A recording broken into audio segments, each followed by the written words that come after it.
very uncomfortable. I think it would be like the Playboy, the old Playboy clubs. That I think would be the equivalent, right? But mix them together, it has everything for everyone. At least has the eye candy for everyone, right? I think they forgot their clothes at home. Hence the name, the nymph and the satyr. The name makes sense. Yes. Yeah. And so there's, and you see actually a couple of tieflings here. I would say tieflings, tiefling. See, I had that problem too because I get used to. I hear it both ways all the time. I don't know if there's a correct. Yeah, and but mostly elves, half elves, humans, a couple of dwarves and halflings as well, right? So those are mostly of the goodly races, as some people like to say, basically. And there's like 20 or 30 years. Like in anywhere you go, there's somebody right there to help you out with a drink or food, etc. In fact, there's posters that say, remain holy, only touch thyself. God. Makes sense. Exaltation through high praise is always welcome. Remember, the gods are always watching. Stuff like that, yeah. The idea is that you can look, but you can't touch, basically. You can touch, but you can't taste. You can taste, but you can't swallow. I can't remember the speech from Devil's Advocate. Yeah. So these are kind of clever people, and so yeah, you're there. Pointedly also that Gar has shown up within +1. Okay. A heavily hooded figure.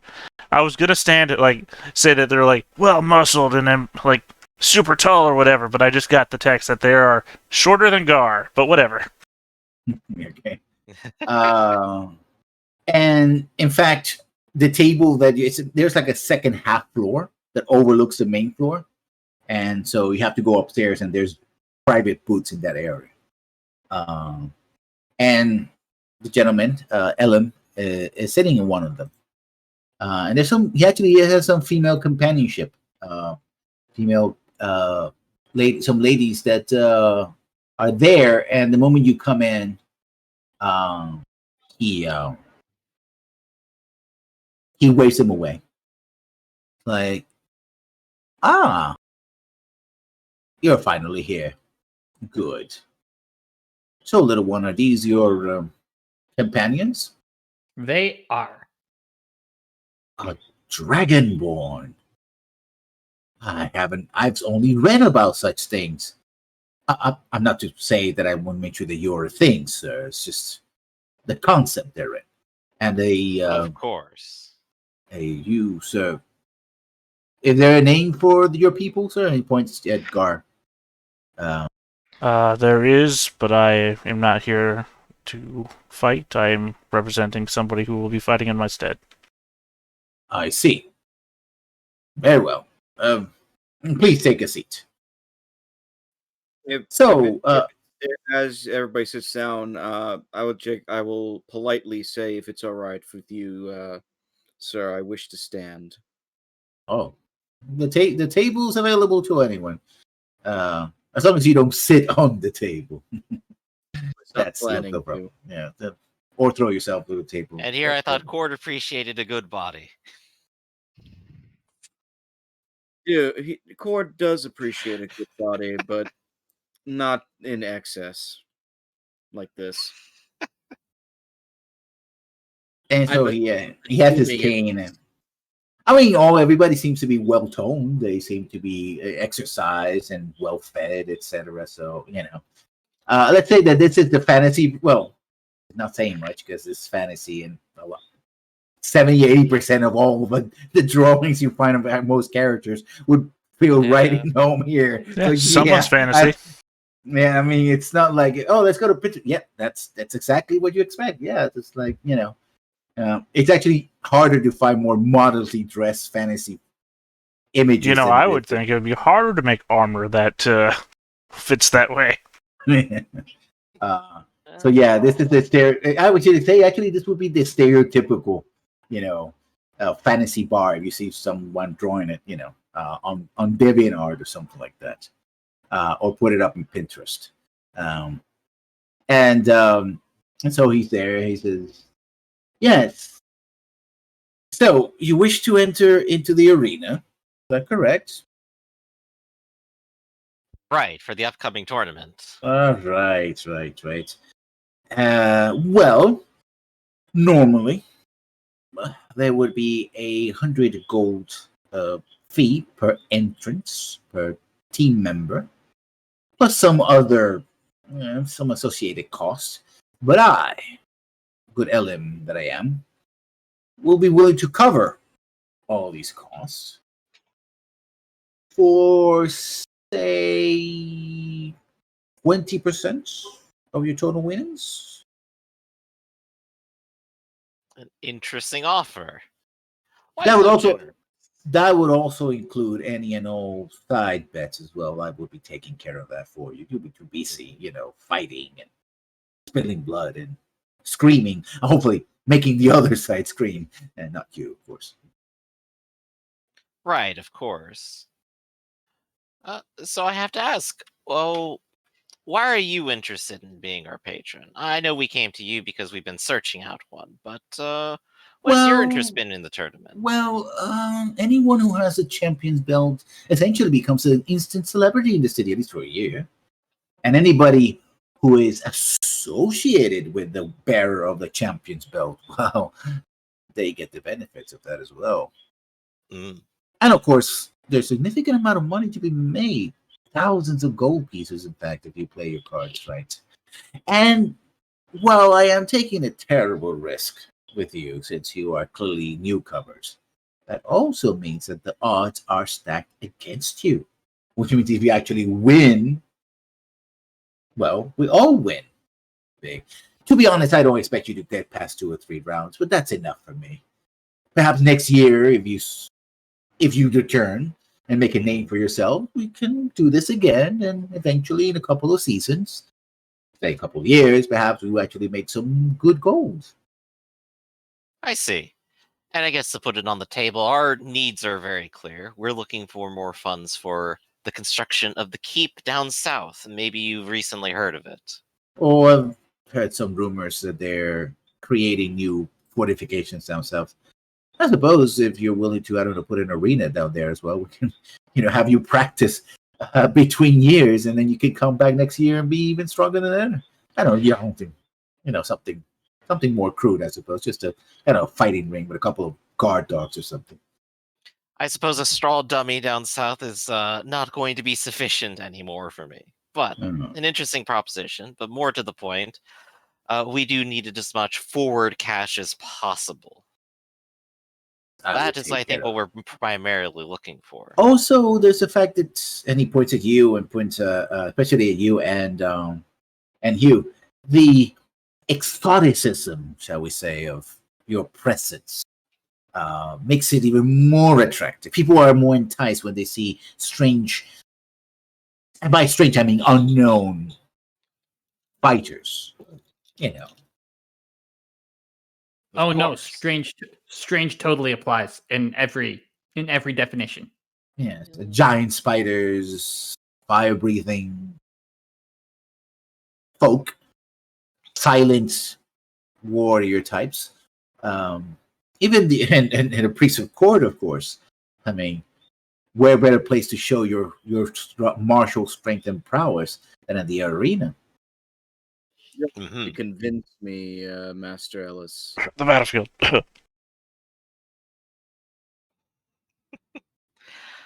So I think one thing that I don't think I have quite answered is what is your business in general throughout the year? Well, mostly pottery. I'm sure your little friend has explained, but I have other investments in city trade. Do quite a bit of brisk trade in oil and wine.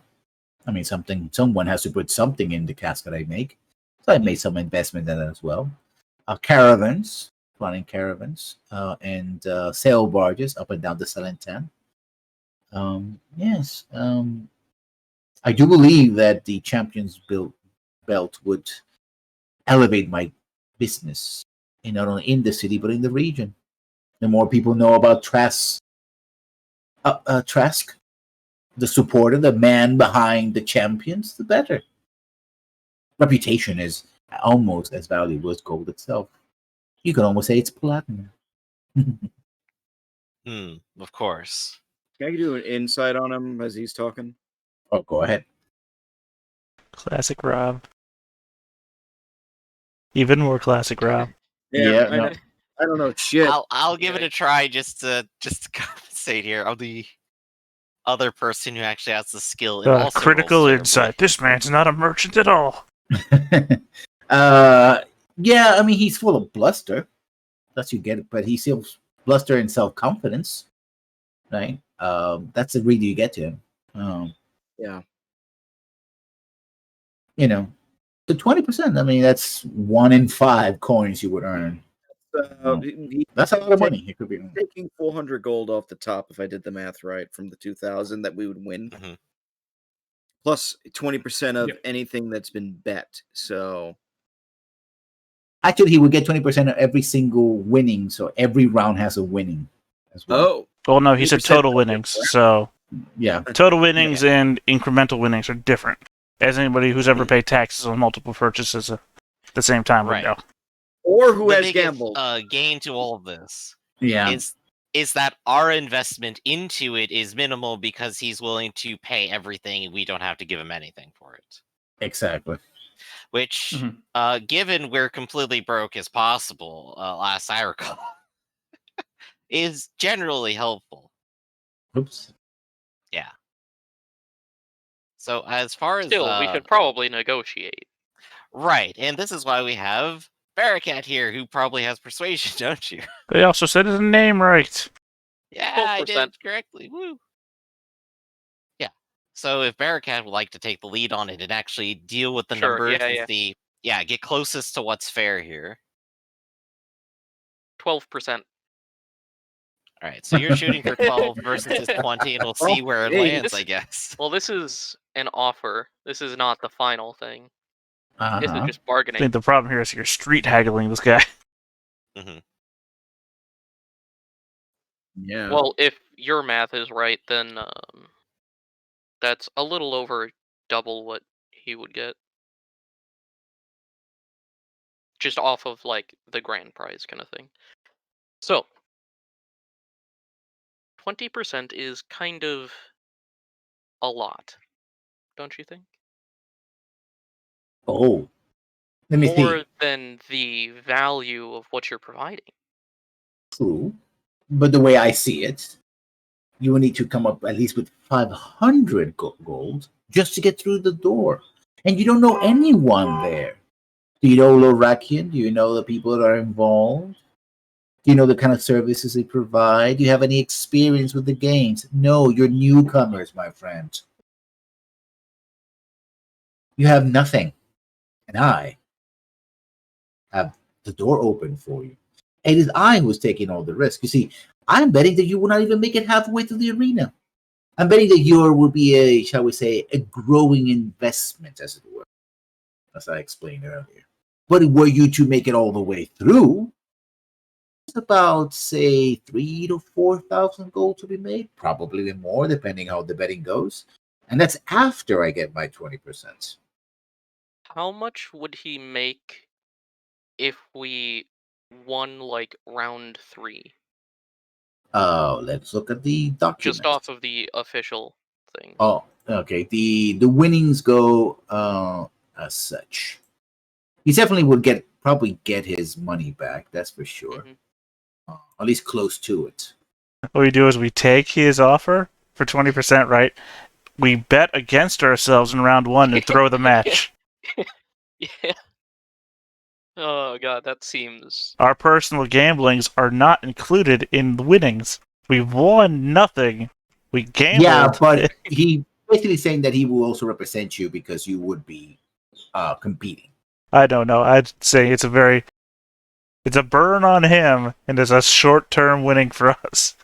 The first prize is 100 gold. It's pretty low. The second one is 200, so between the two of them is 300, and then the third round is 600.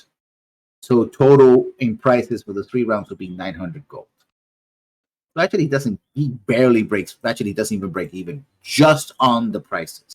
On the betting, on the other side, that depends. I have some numbers here which I won't disclose until you actually get into the fight, because that's Right. He's more confident in those numbers, and that's where he Mhm. probably has You'd more have of to be his some own sort of expertise. divination wizard to know what those numbers were. God damn it. And he goes, Oh. "Why, yes, I happen to have 3 on staff. Would you like to argue with?" I Yeah, think but I'm maybe not needed at this table. pushing for like a 17 might be the way to go. I mean, a 15 sounds reasonable. I don't think we're getting 15. Based off the fact that round 3 is when he's breaking even. Yeah, but the practice of haggling, you start low, and I think 15 is the lowest without being insulting, and then you work your way to 17. Agreed.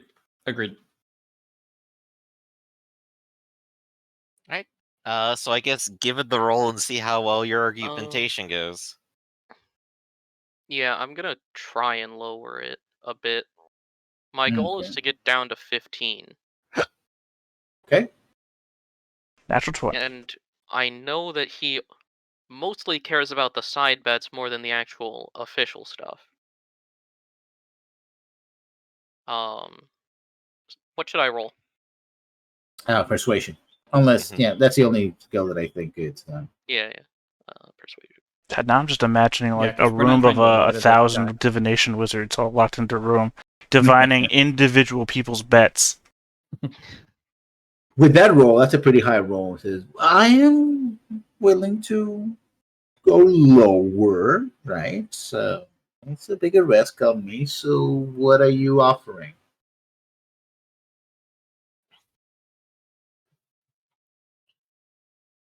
So 15% is.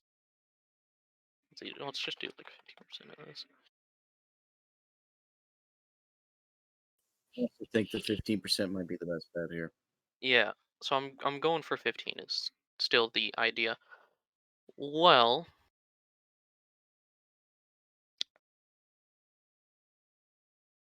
15, and I will personally front 100 gold.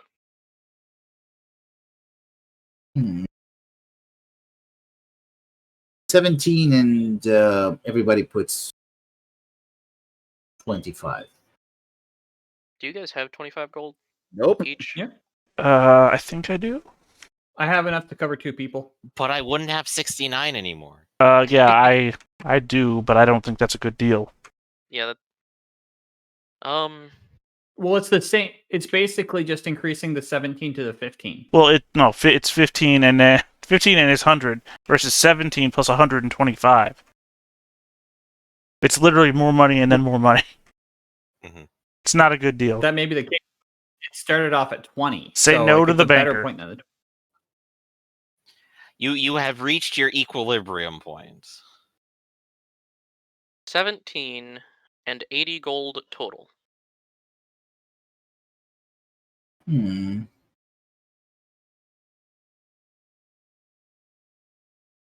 18 and let's make it a token 5 each.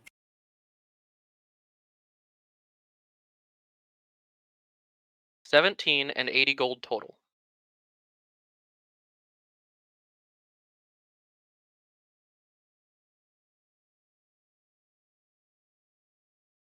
Can't help but sitting here thinking, I think 18 and 5 gold is actually less money. Finn. Well, it's 80 from me, not you guys. So. Oh, that sounds perfect then. Mm-hmm. Do you have the 80 right now? Yes. I could always go 17 and 50 gold if you would rather do that. I mean, I'm sure I could find some other people. Not as interested as you are, but I'm sure there's plenty of would-be. So, 17 and 80. Deal. All right. I'm going to get 80 gold. Okay. And there we have it. 17% is not horrible. Oh, Oh yeah, you shaved 30% right off the. Yeah. And I give him 80 gold.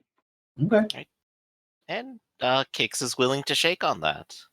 I guarantee we won't disappoint, at least in spectacle. I hope so. Only And basically, because- I'm sure surely we've trained for group combat before. yeah. he breaks it down what's going to happen. There will be a meeting, a celebration before the games at Lord Rackian's manor. All the fighters will be there, etc. Unless there could be major changes in the setup, but he gives you the way he knows it because it's done with other teams before. It's not the first rodeo. Essentially, anyone who is going to be fighting will be housed in barracks underneath the arena. You'll be taken from the manor to the arena, and you will be there until you're disqualified as a team, or the tournament ends. Mm-hmm. Now, you do get two chances to like in soccer, right? You could continue to be able to at least once, which is basically called like a redo, if someone else also fails. Like, for example, you get into the first fight and you lose, that doesn't mean you're automatically out. Your team is not Double out. elimination, basically. Yeah, exactly. Double elimination. So if someone else is out as well, then there might be.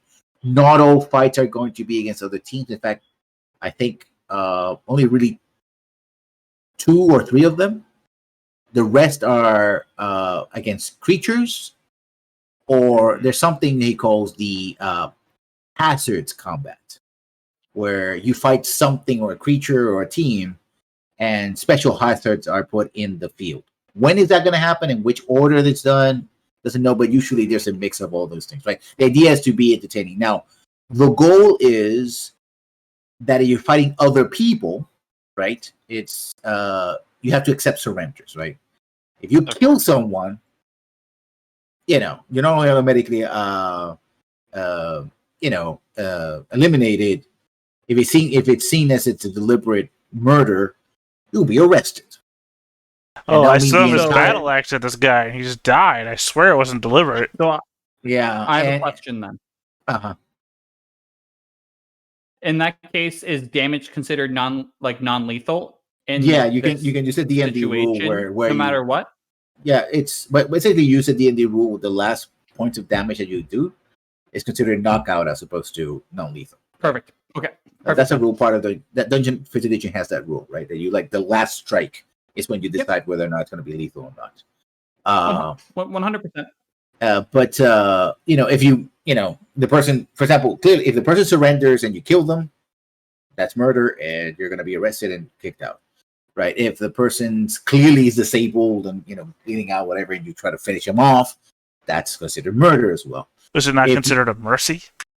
No, because there's people who can actually, there's healers and the like that can. I whisper some additional things to my buddy. Also, if, for example, you do an area attack like a fireball, and it so happens to include somebody who's already down, right? It's considered murder. Right. Or sportsmanship at the least. Exactly. Now, the fight against hazards and creatures, well, creatures do not care because they're less than human intelligence, so they will attack. It's that those are to the death. And if you are, unless you take somebody who's wounded and throw them against a hazard or something to murder them, that's an example, then, Mm-hmm. But if somebody gets hit, and they go and they stumble back into a hazard. Well, yeah. Not to be a lawyer, but what if it is an ongoing effect and they fall due to that, and then the ongoing effect then kills them after?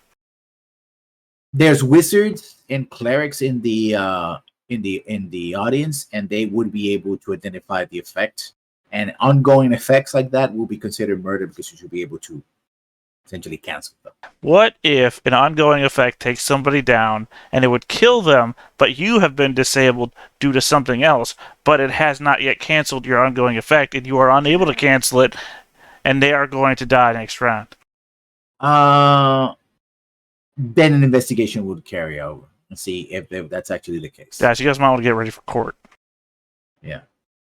The idea also is that intelligent combatants are they're too expensive. This is here about it's a blood sport, right? Because still people are going to be injured, and the chance of big people getting killed is high. I mean, at least half of the fights. There's a high degree of litigation for this blood sport. Yeah. Greyhawk. Yeah. You're saying that like that one word explains everything. Well, Greyhawk has an entire guild of scriveners and lawyers. Guys, if you think I'm great now, then you don't. Wait till you see me in court. Your Honor. So there's that. But when it comes to hazards and creatures, it's literally to the death, right? That's kind of like the balance they're in. Although a good team will probably have an ability to keep their team members safe, at least mangled or wounded. But, and to clarify how it was going to go down, it was going to be 1 person, 2 person, 3 person, 4, and then 5, correct? Exactly. Okay. Then I guess while we're still here with our patron now, I guess I have to ask, what would you recommend in terms of how we approach deciding who takes on like the singles, doubles, triples? How do other people normally make their decisions? Well, it depends on what Lord Rec can actually announce. The lineup will be announced when everybody is present at his mansion, because people can tend to pull out at the last moment, etc. And so this has to be arranged. But normally, at least the first fight is between 2 single combatants, usually a melee fight, a show of skill directly. And as combat goes along, it becomes more exotic. Do teams typically select their own people to go first, second, thirds, or is it random draw? No, that's a decision for the team.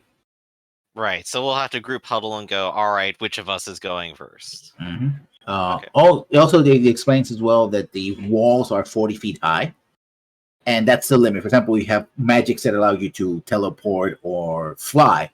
If you try to fly above 40 feet, you guys like the tournament arc from Naruto? I hope you did. Yeah. And you forfeit the match. Got it. Man, guess I'm just gonna have to pack up my wings again. No one will ever get to see him at this rate. I'm gonna hide my Red Bull. I want to check something with you guys first before we go. Okay. Would you guys mind if I took some time with one of the people walking around who forgot their clothes? Only because they seem to know how to deal with people, and they could give me advice. What? Hugh, I'm going to recommend you just have a good time instead. Yeah. And then I will take the kobold and set him over on the stage. No, you're confused. I don't find them attractive. I just want to learn how to deal with the people in the city. Hugh, this is probably not the best place to learn such a skill. Yeah, let the kobold live. Definitely. Let the kobold live. The best way to learn is by doing. If that's what you think. Then I'll hop down on the stage and be like, all right, well, in that case, do we have anything else we're doing? Also, he points to Hugh. He says, you said that you had a wolf spider with you? Yes. He is currently housed outside of the city in one of the stables, which I'm paying the expenses for. I could make an arrangement to get in, but if he goes into the arena, he would be considered a combatant, which means it would go against the limit. Against the limit of people you can field in one moment. I just want to make that absolutely clear. Oh! If that's the case, then no. If that's the case, I'll let him hang out in the forest. Right. Yeah. Well, we could always just have him as like a possibility of a member. Is that like we have a larger team and we just pick out a 6, right? Some teams have spares because of death or injury. Hugh is the spare. Perfect. Sorry, not Hugh. Webford. Webford's the spare. Yeah, exactly. And hey, if we did duos... I will also have it that Yeah, he can have that his armor will be done by that time too. Also, I remember there are clerics and wizards from the guild and clerics from different churches. If anybody starts casting spells into the arena to help someone, that also disqualifies the team The as Harry well. Potter rule. Oh, Exactly. I guess that's a worthwhile question. If I have ring that has spells in it, does that qualify? No, that's part of your equipment. Each Okay. team brings its own equipment. Now, how much to bribe one of those wizards to cast a spell into the arena? Yeah, he would get kicked out. What And if, them when I matches would was a stop. young child, I divined that a wizard was going to fall in love with my mother, so that he would then protect me as a grown-up? Gosh, we just go full Blood Bowl on this. Like, hire the wizard to cast the fireball, bribe the referee. Bribe the referee. It doesn't We work. have to Do it bribe again. every single person inside the every single official plus every noble watching. No, just like 5 or 6. You need to bribe Too one much to do the bribing. deed, and then you need to bribe a couple of them to blame each other, All right. so that it's impossible to figure this out. Important part, what's our cheerleader squad gonna look like? Orcs. All orcs. No. How do you know they're orc women? You don't. It's all beard, crotch to ankle. No, that's the dwarf ones. No, that's why it's confusing. I'm so confused now. Sorry, just going into over metaphors. You froze basically on my side. I have a hard time telling when he's actually frozen or not. Yeah. Yeah, I think it's Every so often he has the same expression. Hey! There we go. There we go. He's back. Back again. I don't know why it's doing that today. Yeah, internet's weird. Yeah, it's been like that all day. Anyway, it does sound like we have a time to meet, some time to plan, and, well, I guess prepare for the arena. Mm-hmm. I would like to pitch that my companion take the single slot. Interesting. My That was pitch about the is discussion I was going to have. Yeah, my pitch is that if he succeeds, none of you have wasted abilities and, healing or whatever, spell slots, etc.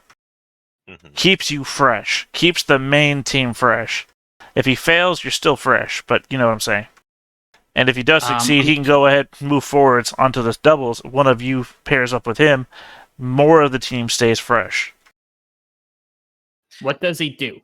He's a fighter. What's his style? Combat. You need to be more specific. Weaponry, stance. One second. What's his style? He wields a battle axe with a shield. He cuts wide swaths through his opponents. He is well known where he comes from. I guess at this point... Are you discussing in front of Ellen? No, I assume that we've gone back to have a private discussion. Yeah, yeah, that was what I was going to say. Like, we go back, we have the private discussion. So this is private discussion, then. Yeah, because I assume at this point he would take the cloak back. Like, I would say, hey, reveal yourself. And it's, this here is Olerben the Relentless. Gasp. Means nothing to most of you. It means nothing to most of you, except maybe the one character who said, oh yes, I remember him, and he was a Yep. I don't think Braith ever said anything about Olerben, did he? I think actually you weren't even in the game until after he was dead. Yeah, so I'm the only one who remembers, and I will literally point at him and go, but he's dead. No, he's quite clearly here. You told me yourself that you saw him fall. And that you buried him. We all make mistakes. Is it actually an undead right in front of me right now?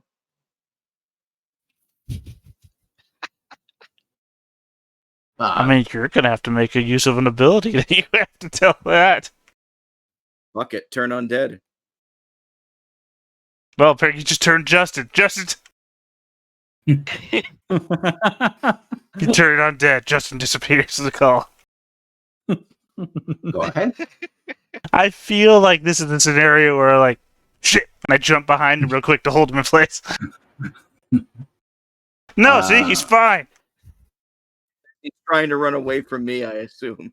Well, of course he is. That's why I'm holding him in place. Well, he can make a saving throw. He's a very energetic fella. That's true. Hold on a sec. What is the saving throw? What is a saving throw? I think it's a wisdom saving throw. Is it a wisdom saving throw? Okay, hold on. Yeah. And it's not yours, it's... No, I know. Yeah. Which is something like... I come prepared.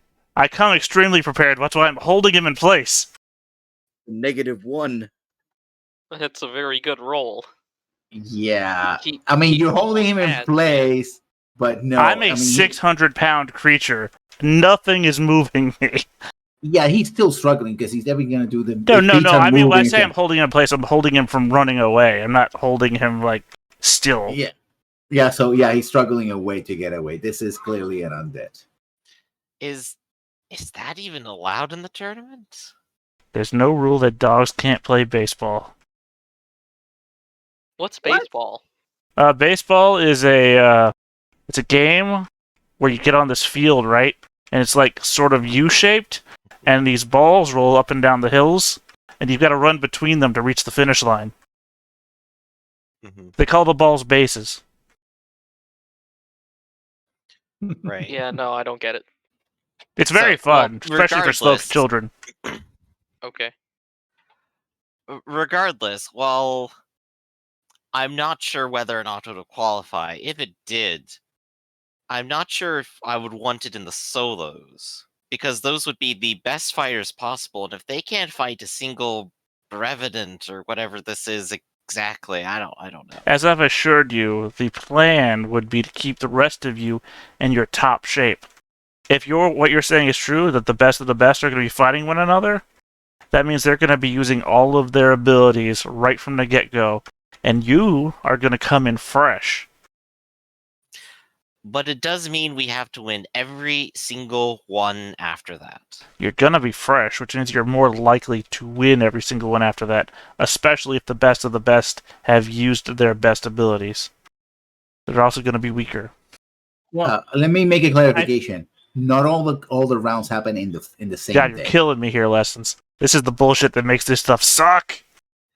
Sorry, I mean, this is the rules. Yeah, it's not, an endurance tournament is what makes these tournaments best. Like I said, you get to stay on the barracks until the tournament's over. Oh god, how much money do I have to pay to kill every cleric in Greyhawk? So, my only thing is, I know, like, our fighters and myself get stuff that's, like, short-term recovery. Even if we kind of have to rush through things, we'll still have some recovery put through. Mm-hmm. If that thing's running away now, what's it going to do in battle? Well, I don't trust it. Not going to relieve the arena. They're still going to have to fight it. Now, I'm curious, how is our cleric handling this situation? Very poorly. That's all right. me and Braith have a repartee. It's constantly very poorly between us. You're bringing an undead in front of the cleric. What the fuck did you expect? And he turned it immediately, and you're holding it there. Yeah.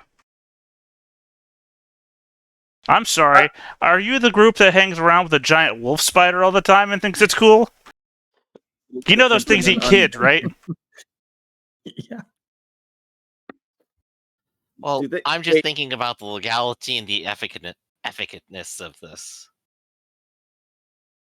I guess Lessons turn to... Oh, go ahead.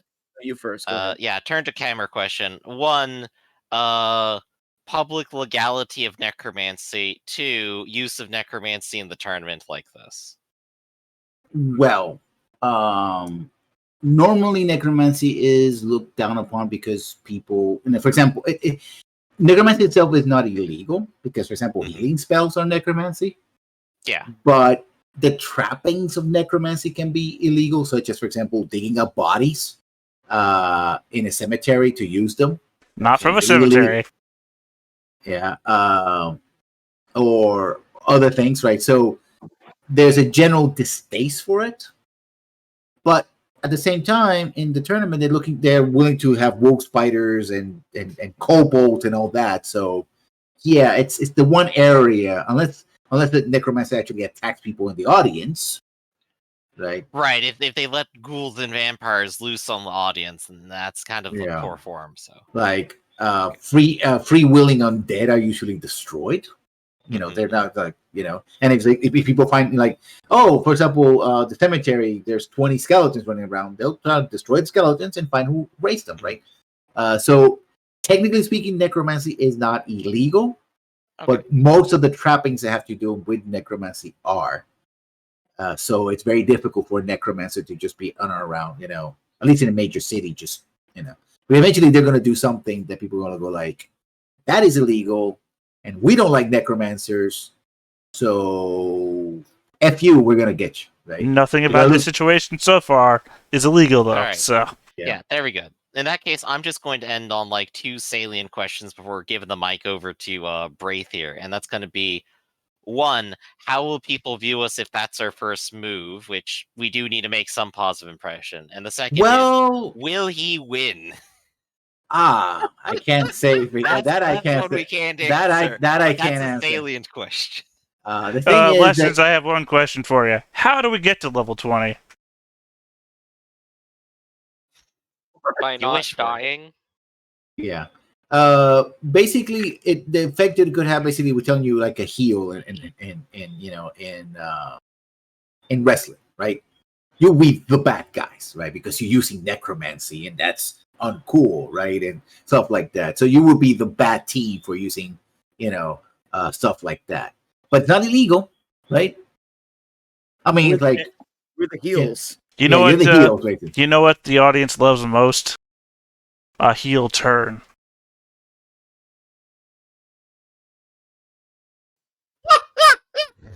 You remember the Undertaker used to be the bad guy. I can't remember a time he was really the bad guy, except maybe slightly like 1999. 1980s, late 1980s. Mm-hmm. Yeah. I just want to see how Braith responds to this. So those are my salient questions. Mike, over to Braith. This is your scene. Braith has the talking stick. Braith literally wants nothing to do with this, so if you take the undead, I'm not fighting. Counterpoint, if Braith doesn't fight, I would have to come in, and I've got fireballs. Well, why not simplify the matter and just join us then, Gar? Because I need to prove. I got something to prove. Finger points to Olerben the Relentless. I don't think Olerben's reputation could go any further underground after this. What are you trying to prove exactly, Master Gar? I do love the strain to say Master in front of Gar. I'm just agog at this, so just seriously, what are you trying to prove? God, there's so much that my brain just stopped working. I mean, like, in character, too. Like, Gar would have to stop and think, since it's like, literally everything. I'm not even for myself, but literally for every person like me. There is an entire underground movement of people that can't show their faces, that need someone like me to come out here and prove that their work isn't for nothing.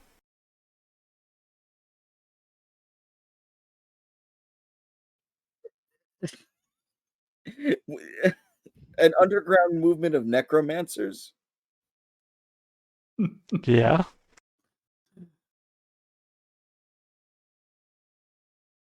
Oh, God. I don't know what to say to this other than, like I said, I'm not participating if you're using that, and I'm totally content with that. I'm voting with the Braith. I think At we need two, Hugh. At two. Again, Well, your pet eats children. No, his kind do. Okay, but his he kind. doesn't. Okay, yeah. Well, Olerben here has never eaten a child either. Though I don't know what he did in life, but he hasn't eaten to children since then. If we're judging what it about based you, on the Bearcats? individual, then this Olerben has never touched a child.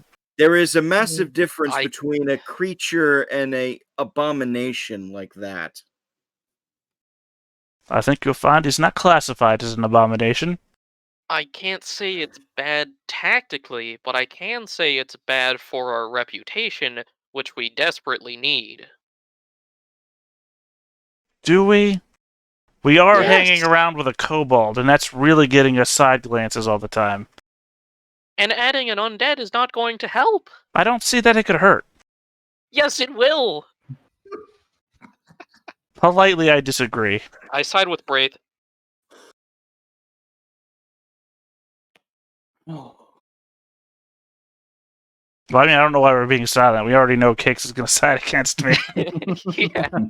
What? I mean, everyone else has already voted. It's already majority. Even if I said, like, well, on one hand, I do want to try to make Gar happy. Gar does seem more motivated to do this than anything I've ever seen him motivated to do before. And this is technically an opportunity to fight side by side with Olerben one last time. It is, as everyone has said, probably really bad for ourselves. Well, unfortunately, this being a democracy, I have a quick out-of-character question. Go for it. Well, lessons. What is the possible winning in the first round match? 100 gold plus whatever you can extract from the bets. So it takes 100 gold to get in, and then the best you can win is 100 gold back if you lose or if you win the first round. Pretty much. The first round is just basically to test who is worthy and who isn't. Mm-hmm. Yeah, because for a second there I was considering just putting 100 gold in, having my guy fight one-on-one by himself. But the money doesn't equal out, because all I'd win back is 100. But if all I'm doing is I'm trying to show that it's worthwhile, then would I be able just to put 100 down, go like to whatever, was it like an office? What are we... I guess I should have asked questions of the master merchant. Yeah. Well, again, like I explained, basically this is, it's not just the one round, it's the whole tournament. Right. But if I'm only trying to get winnings for winning a first round match, because all I can do is go forward by one, because I'd be disqualified by round 2. You will be disqualified even before you enter, but you can't enter. You don't have a team to carry you through. Oh, so I can't even... Yeah, that's the whole point about having teams. Just get 5 other guys. Raise 5 more undead. And then to say 5 guys, 5 suits of armor filled with hay. Just knock him over at round 2. Oh god, all my guys got sick or something. In a weird way, I can picture Gar just creating his own undead entry into this entire thing. They got hay fever? Like, how are you going to explain that? Well, my first step would be being able to afford 5 more sets of armor on top of the entry fee. So that wouldn't happen either way. How did you afford this? Because you weren't there. You don't know how I earned all my early money. That is true. I'm actually very curious now. It's actually more of a curiosity where I keep it, but that's a tale for another time. It's in your shell. I think that's obvious. Your shell is full of pockets. It's got a bookshelf. You gotta remember, I can bring everything inside the shell, so there's space in there. So do you pull it off like a sweater, or does it have a hinge? The sickening part is I imagine it's more like an overweight person with the fat bulges. Because then I've got skin folds that when I bring it in, it kind of folds it in place. Anywho, Anyway, yeah. We're getting to about 10 minutes too, so... Mm-hmm. So I'm thinking that Gar and my guy are going to back out, and that it can be Braith and the Wolf Spider with Hugo, so that they can fight as a team. Mm-hmm. I'm sorry, when I say Braith, I mean Braith can fight because the monster's not, and that Hugo... I want to call you Hugo for some reason. Hugh can fight with his wolf spider since they're a team anyway, and that Gar is just going to step out. Mm-hmm. Right. I'm sorry we can't let you prove it with our team, Gar. At least not this time. We still have to prove too much with just you.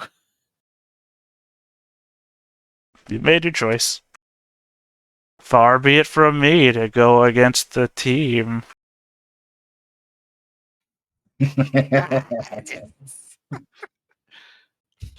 I feel like that's a thinly veiled threat. Gar doesn't make threats. He just sets the team on fire by accident sometimes. I was going to say there's a veil on that. It's a wedding veil. Get ready. Well, anyway, the curtain draws, the ominous music plays.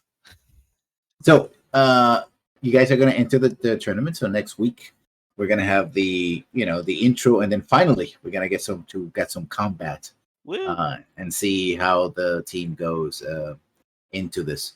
So, there's a lot of prizes to be won, a lot of blood that to be shed, and a lot of people to meet, because there's somebody who's asking a lot of questions, but Gar got distracted and started discussing other sort of questions about the nature of divination. So, what are you talking about? I spent 10 minutes. I spent 10 minutes on that. Sat for an hour listening to diplomatic negotiations. Don't blame me for anything. It's all right. I still think it was the most entertaining gag we've had. Very. Yeah. So, let's start in opposite direction as we did before. I guess it will be this way because it's reverse on camera. Robert. I played Braith the Butcher. A little bit quiet tonight, but that's quite all right. I'm fine with that, because he is a very honest person to a fault and very resolute. His faith guides his conscience even when in doubt. He desires to fight for truth and provide hope for a cruel world, and he's known as the Butcher to many, a name he wears with distinction, and he does not like undead that much. And we have Hugh. I'm going to say hey for some reason. All right. I am Justin. I'm playing Hugh, our kobold nature enthusiast. Best way to describe the combination of classes. Mm-hmm. He does not think very much, but he is relatively wise. He prefers equal treatment in every way, and he is going to be incredibly great one day. So we have Barakat. I'm playing Barakat, the eloquence bard, hidden tiefling. Flattery is the best way to direct attention away from me. I like seeing the smiles on people's faces when I perform. My instrument is my most treasured possession, and I will not let Hugh play it. I am struggling with my secret identity, and goddamn is it hard to negotiate when you have nothing to give. Yep. Next up we have you have Get Kicks.